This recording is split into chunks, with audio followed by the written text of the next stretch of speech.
Mr. Speaker, I rise to represent the people of my district who universally believe in law and order. And that's not only the people who voted for me, it's the people who invested their time and treasure to stop me from being here and try to elect someone else. They all believe in law and order. It's a belief that predates the state of Missouri. It comes from the Mayflower Compact. We see it in the Magna Carta. We see it in the 1845 agreement where people came together to establish the great rules of the sport of baseball. People want law and order.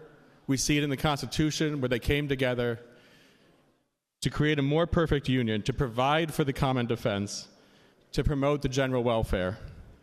When there's a threat to that order, the people in my district do not care if the officer who protects them is a federal marshal, a state highway patrolman, local law enforcement, the mall cop, or a fortuitously placed group of Girl Scouts. Those who are about to hit the green button have explained that this law is important to uphold the U.S. Constitution that forbids the federal government from requiring us to use state resources as it dictates. I would like to pause to allow this body to wallow in its hypocrisy.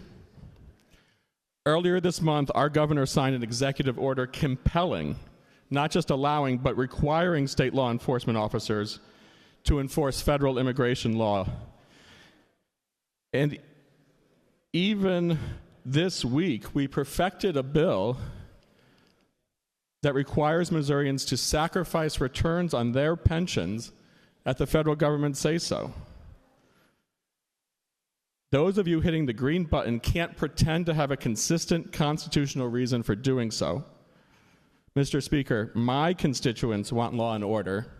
They do not want the police to be fined $50,000 anytime they provide it, and I will be voting no.